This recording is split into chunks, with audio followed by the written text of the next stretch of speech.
Thank you so much, moderator Mila, for the introduction. Ladies and gentlemen, Pak Bambang, Pak Nofrisal, Pak Anggoro, it's a great pleasure to be here. And first of all, I would like to thank and acknowledge PPI Belanda for organizing such a great conference. I am Andi Arsana, or if you're a native English speaker, you might like to say I made Andi Arsana, which is not the case, and will sound a little bit funny and incorrect, of course. So I really have to thank Mila for pronouncing my name correctly. Thanks again, Mila. Bapak Ibu yang saya hormati, please allow me to present to you an idea, mapping the sovereignty, strengthening nationalism through a geospatial-based crowdsourced mobile application. It sounds a little bit long, but I really hope I can explain this idea in the next 8 or 9 minutes. These are what my presentation will cover. Now, Indonesia is the largest archipelagic country in the world. We have a lot of islands and large maritime area, thanks to Juanda. So, actually I know Juanda, thanks to Yesaya for saying that only old people who knows Juanda. You can tell now that I'm quite old actually. To give you more ideas, the distance from Sabang to Merauke is actually more than 5,000 kilometers. And you know that the distance from California and New York in the US is less than 4,000. So it means that we are actually wider than the US, the mainland of the US. And to give you some more idea again, the distance of Sabang to Merauke is actually around 20 times of Middelburg to Groningen in the Netherlands. So we are talking about a very large country geographically.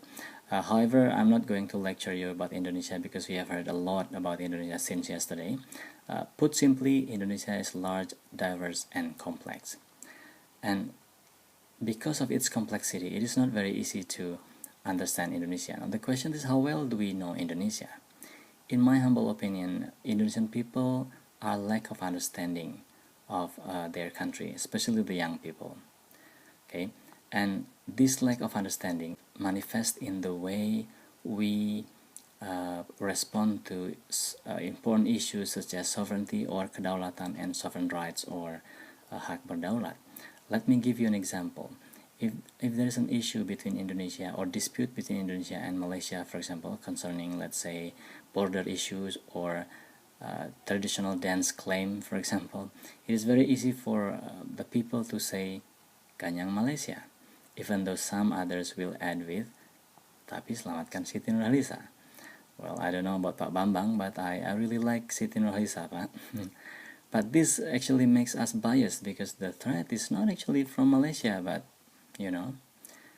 Well, ladies and gentlemen, I'm sure you understand that this is a joke, but what I'm trying to say is that the lack of understanding of our country can lead us into trouble or even worse than that. Now we need to know more about our country. We need to know our country well. So we need an information center from where we can obtain information about Indonesia. And not only that, the system has to allow us to contribute information. So the system can be more and more comprehensive. And ideally, the system has to be internet-based and accessible through mobile gadgets. Now, to realize that idea, what do we have? Last year, Jakarta was named the most active Twitter city in the world, and Bandung is only number 6. So it means that Indonesian young people especially are well connected. So this is an illustration how well connected an Indonesian is virtually. For example, where's Nanda here? Is Nanda here? Yeah. Actually, when I saw Nanda's name in the list of the finalists, I googled him, and it is very easy for me to find Nanda, and in like less than 5 minutes I already was chatting with him in Facebook, for example. So there is an illustration how well connected Indonesians are. Now, we need an information center and we are well connected. Now, with these two, why don't we create or establish an information center that can be a one-stop shopping when it comes to information about Indonesia? Okay, to accommodate the behavior of young people in using ICT, why don't we create an information center that is internet-based and accessible through mobile gadget. Okay, and to make it more interesting, why don't we create the system that is geospatial based using maps like what we see here?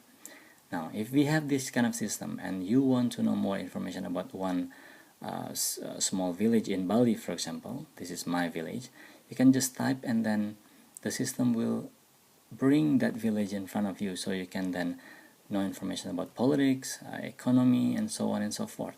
Or if you hear an incident between Indonesia and Malaysia and the Strait of Malacca, for example, you just can go to Strait of Malacca and see what happens.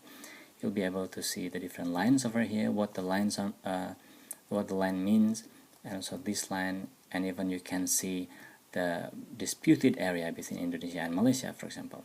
Or you can also see different incidents over there, and when you click one of the incidents, you'll be able to see more information about that particular incident. Now, we want a comprehensive information about Indonesia. The question is, where does the information come from?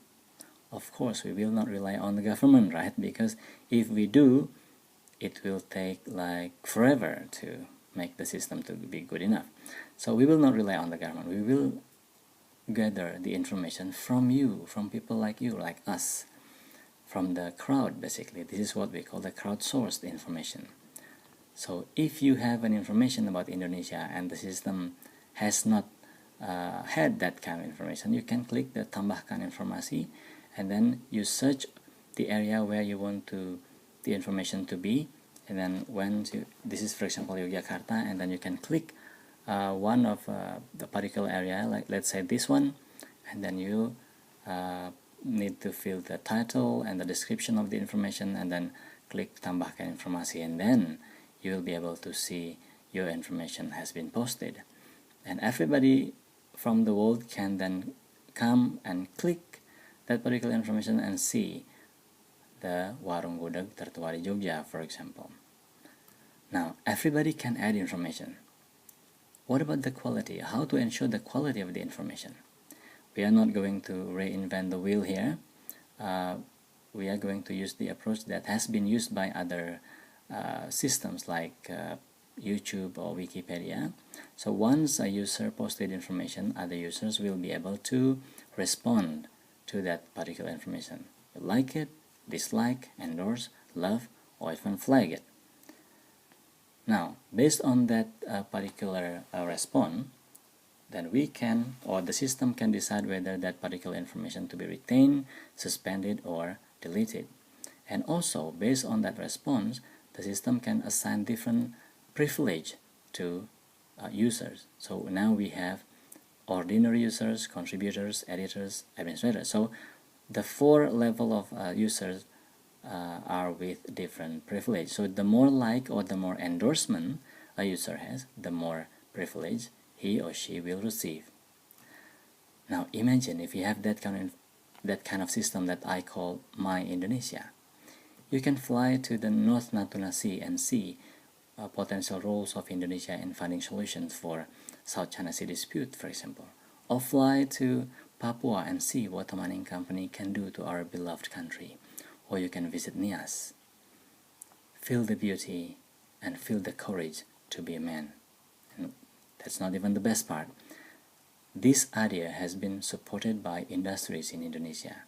So my participation here is financially funded by industries in Indonesia. So I managed to secure more than 20 million rupiah. But this is of course not about the money, but about the fact that this idea has been supported or endorsed by the industry, which means that they see that this idea is not only a beautiful words or floating ideas. This idea is actually a feasible idea to be implemented. I will not really conclude, but I will leave you with this pepatah of Indonesia, tak kenal maka tak sayang. We really need to know more about our country in order for us to love the country and to contribute to its development. And this system is one of the ways to make it happen. With this, we map our sovereignty and we strengthen our nationalism. Thank you very much. Sea or ocean. So thanks to Juanda. I know Juanda actually. Thanks to you, saya.